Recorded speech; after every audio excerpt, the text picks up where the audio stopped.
আসলে বিষয়টিকে কিভাবে দেখছেন, আপনার মতামত জানতে চাই প্রথমেই।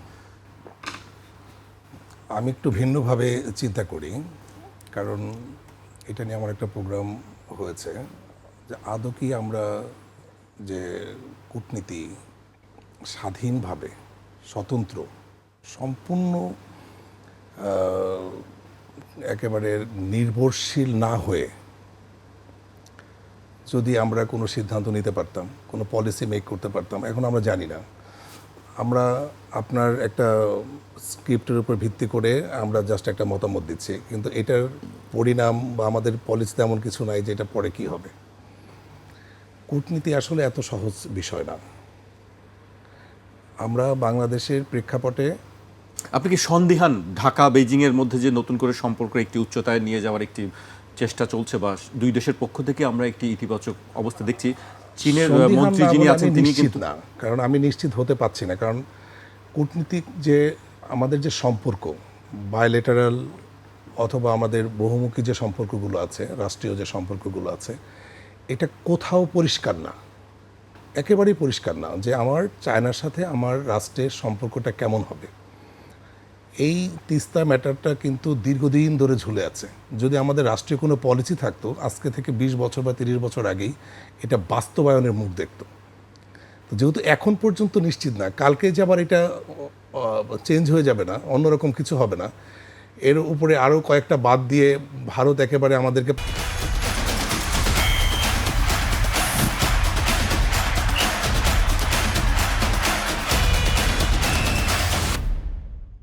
পানি শূন্য করবে না, এটা কিন্তু কোনো নিশ্চয়তা নাই। আমরা শুধু আলোচনাই করছি। আমরা স্বাধীন হতে চাই, স্বাধীনভাবে সিদ্ধান্ত নিতে চাই। ভারত চায়না না করুক, অন্য কেউ করুক। ভারত পানি শূন্য করবে আমাদের এই আশঙ্কাটা আপনি কেন করছেন? করবে না কেন? সেটি আমি জানতে চাই, আপনি কেন সেই আশঙ্কাটা? কারণ হচ্ছে চীনের সঙ্গে সম্পর্কের কারণে ভারত আমাদের প্রতি এটা হচ্ছে হীনমনতা, রাষ্ট্রীয় হীনমনতা আছে কিছু। ভারতের যে হীনমনতাগুলো রয়েছে বাংলাদেশকে কন্ট্রোল করার, তাদের আপনি যদি আপনার প্রতিবেশীকে দেখেন, দুইটা অশিক্ষিত বর্বর প্রতিবেশী, তাদের একজন আরেকজনের বিরোধীয় বিষয়গুলো দেখবেন।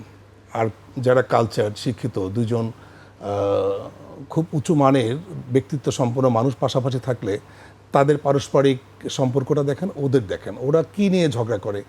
তারা আপনার একটা গাছ নিয়ে ঝগড়া করে, আপনার রাস্তা বন্ধ করে, কিন্তু আপনি যদি ওরকম ব্যক্তিত্ব সম্পন্ন প্রতিবেশী পান, তারা কি এটা করে?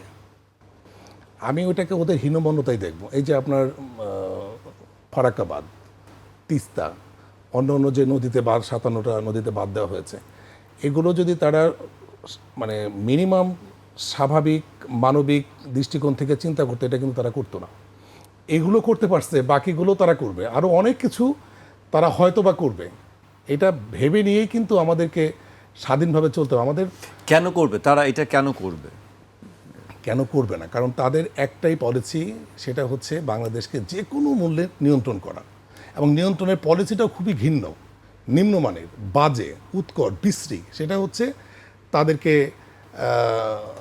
অত্যাচার করা, তাদের বিরুদ্ধে মিথ্যা অপপ্রচার করা, তাদের নদীতে বাদ দেওয়া, তাদের এখানে রাজনীতিতে বিভিন্নভাবে নাক গলানো, তারপরে রেজিম চেঞ্জ করার জন্য তারা কাজ করা, আমাদের ইন্টারনাল পলিসিতে তারা হস্তক্ষেপ করে, এই ধরনের অনেক কিছু তারা করে। এখন আমাদের বাংলাদেশের মোটামুটি শতকরা 80-90 জন যারা মোটামুটি যারা সচেতন, তারা সবাই জানে, তারা নিশ্চিত যে ভারত আমাদেরকে কোনোভাবেই স্বাভাবিক শান্তিময় দেখতে পারে না বা দেখতে চায় না। তাদের পলিসিটাই একেবারেই ডিফারেন্ট, সভ্য পলিসি না, অসভ্য পলিসি। তো যেটা বারবার আমাদের লার্নেড ফ্রেন্ড বলতেছিলেন, সেটা হচ্ছে যে ভারতের পলিসিটা কিন্তু আমরা জানি। এই কারণে আমি সন্দিহান না, আমি নিশ্চিত না যে চায়নার সাথে আমাদের যে ডিলটা, এটা যদি ওরকম পলিসিতে আমরা না আনতে পারি, তাহলে এই সম্পর্কটা কতটুকু স্থায়ী হবে সেই ব্যাপারে আমার সত্যি সত্যি সন্দেহ আছে। কিন্তু চীনের সঙ্গে যে আমাদের যে আজকে কয়েকটি 15টি MOU চুক্তি সই হয়েছে, সেটি একটি ইতিবাচক দিক নিশ্চয়ই। আমরা এটা প্রচেষ্টা বলতে পারি, কিন্তু আমরা আপনার সাথে আমার ধরেন একটু খোলামেলা বলি যে না, অবশ্যই আপনি আপনার একটা মতামত একটা ধরেন একটা মেয়ের সাথে মানুষ প্রেম করে, বিভিন্ন ধরনের কমিটমেন্ট করে, যতক্ষণ পর্যন্ত বিয়ে না হয় ততক্ষণ পর্যন্ত আমরা কিন্তু তাকে বউ বলি না। সম্পর্কটা যদি বায়োলেটারাল ওই লেভেলে না যায়, সেক্ষেত্রে কিন্তু এত এত এমইউ কেন, আরও যদি 5 লক্ষ এমইউ হয় তারপরে আমি নিশ্চিত না।